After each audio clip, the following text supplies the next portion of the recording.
ഞാൻ ഡോക്ടർ അമ്മാർ അബ്ദുള്ള. നമ്മൾ ഇന്ന് സംസാരിക്കുന്നത് ബാക്ക് പെയിൻ ഉള്ള ആളുകൾ ചെയ്യേണ്ട വ്യായാമങ്ങളാണ്. അതായത് ഡിസ്ക് തള്ളിച്ച, നടുവേദന, വേദന കാലിലേക്ക് വ്യാപിക്കുക, ഇങ്ങനെയുള്ള പ്രശ്നങ്ങളുള്ള ആളുകൾ എന്തൊക്കെ ശ്രദ്ധിക്കണം, എന്തൊക്കെ ചെയ്യരുത് എന്നത് നമ്മൾ കഴിഞ്ഞ വീഡിയോയിൽ സംസാരിച്ചിട്ടുണ്ട്. ഈ വീഡിയോയിൽ നമ്മൾ സംസാരിക്കുന്നത് നടുവേദന മാറ്റാൻ അല്ലെങ്കിൽ ഡിസ്ക് തള്ളിച്ചുള്ള ആളുകൾ നിത്യജീവിതത്തിൽ ചെയ്യേണ്ട വ്യായാമങ്ങളെക്കുറിച്ചാണ്. അതായത് നിങ്ങൾക്കൊരു ബാക്ക് പെയിൻ ഉണ്ടെങ്കിൽ അല്ലെങ്കിൽ നടുവേദന ഉണ്ടെങ്കിൽ നിങ്ങൾ ആദ്യം തന്നെ ഈ വ്യായാമമല്ല ചെയ്യേണ്ടത്, മറിച്ച് ഒരു ഡോക്ടറെ കാണിച്ച് എന്തുകൊണ്ടാണ് നമ്മുടെ ബാക്ക് പെയിൻ വരുന്നത് എന്ന് നമ്മൾ ആദ്യം മനസ്സിലാക്കണം. എന്നിട്ട് ഡോക്ടറുടെ നിർദ്ദേശപ്രകാരമാണ് നമ്മൾ ഈ വ്യായാമങ്ങളൊക്കെ ചെയ്യേണ്ടത്. അല്ലാതെ സ്വയം ഇഷ്ടപ്രകാരം നമ്മൾ വ്യായാമം ചെയ്യാൻ പാടില്ല. അപ്പം ബാക്ക് പെയിൻ ഉള്ള ആളുകൾക്ക് ചെയ്യാവുന്ന വളരെ ചെറിയ വ്യായാമങ്ങളാണ് ഈ വീഡിയോയിൽ നമ്മൾ സംസാരിക്കുന്നത്. ഈ വ്യായാമങ്ങൾ ഒറ്റ ദിവസം കൊണ്ട് നമുക്ക് ചെയ്യാൻ പറ്റി എന്ന് വരില്ല. അപ്പം മെല്ലെ മെല്ലെ ചെയ്ത് ശീലമാക്കുകയാണ് വേണ്ടത്.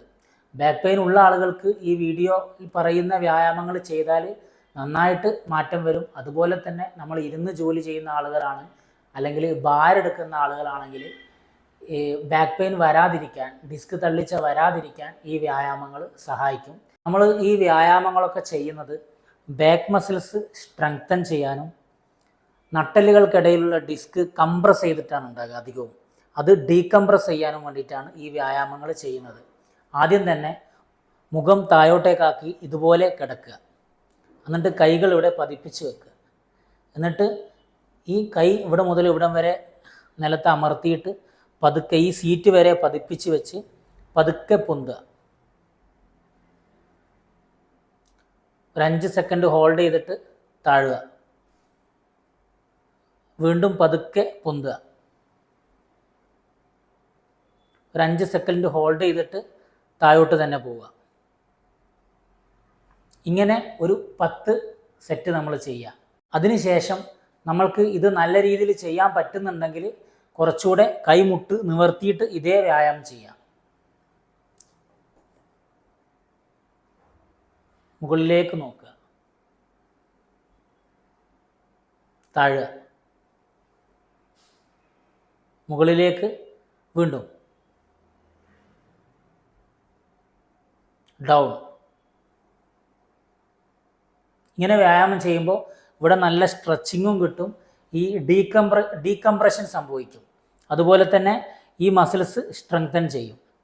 അടുത്ത വ്യായാമം, ഈ കാല് മുട്ട് മടക്കാതെ ബാക്കോട്ടേക്ക് പൊന്തിക്കുക.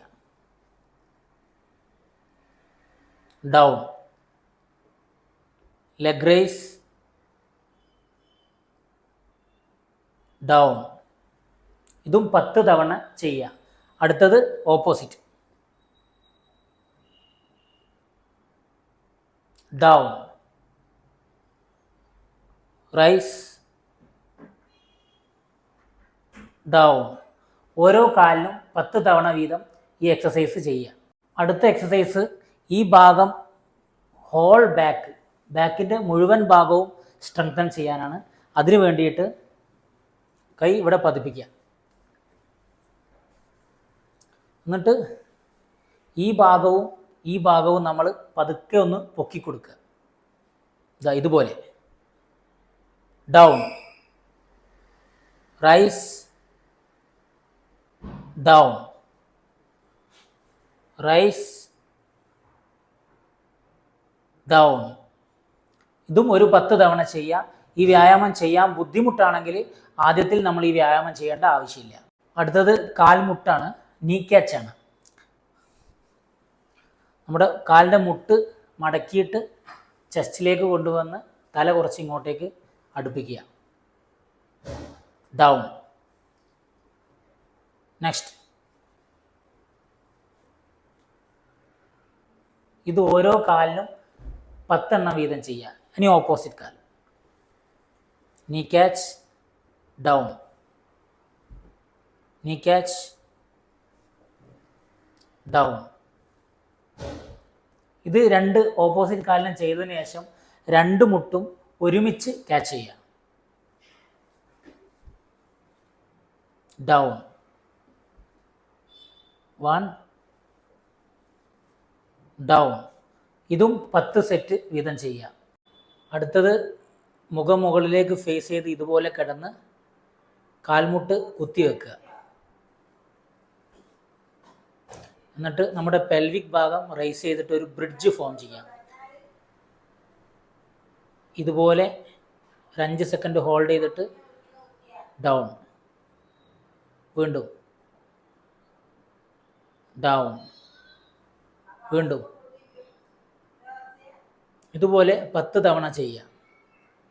അടുത്തത് ലെഗ് റൈസ് ആണ്. ഓരോ കാലും മുട്ട് വളയാതെ റൈസ് ചെയ്യുക. Down, rise, down. അങ്ങനെ ഒരു കാല് 10 തവണ ചെയ്തതിന് ശേഷം next down, rise, down.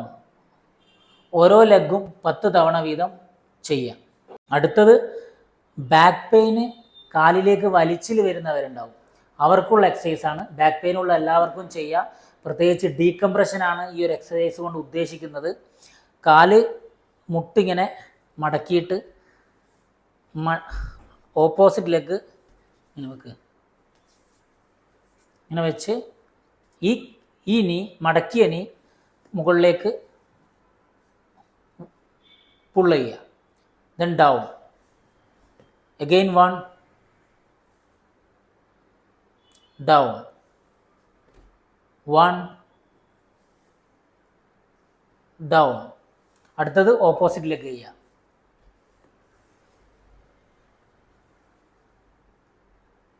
Down, 1, down. ഈ ഓരോ എക്സസൈസും നമ്മൾ 10 തവണ ചെയ്യുക. ഈ വ്യായാമങ്ങളൊക്കെ നമ്മൾ ചെയ്യുന്നത് നടുവേദന ഉള്ളവർ, ബാക്ക് പെയിൻ ഉള്ളവർ, അതുപോലെ ഡിസ്ക് തള്ളിച്ചുള്ളവർക്ക് അത് കുറയാൻ വേണ്ടിയിട്ടാണ്. അതുപോലെ തന്നെ ഇരുന്ന് ജോലി ചെയ്യുന്ന ആളുകൾ, വെയിറ്റ് എടുക്കുന്ന ആളുകൾ, ഇവർക്ക് ഈ നടുവേദന വരാതിരിക്കാനും ഈ വ്യായാമം ചെയ്യാം. എന്നാൽ ഈ എക്സസൈസിലേക്ക് പോകുന്നതിന് മുമ്പ് നിങ്ങൾക്ക് വേദന ഉണ്ടെങ്കിൽ എന്തുകൊണ്ടാണ് വേദന വരുന്നത് എന്ന് ഒരു ഡോക്ടറെ കണ്ട് നിർണയം നടത്തേണ്ടതാണ്. അതുപോലെ തന്നെ നിങ്ങൾക്ക് ഈ എക്സസൈസിൽ ഏതെങ്കിലും ഒന്ന് ചെയ്യുമ്പോൾ വേദന വളരെയധികം കൂടുകയാണെങ്കിൽ നിങ്ങൾ ആ വ്യായാമം ചെയ്യാൻ പാടില്ല.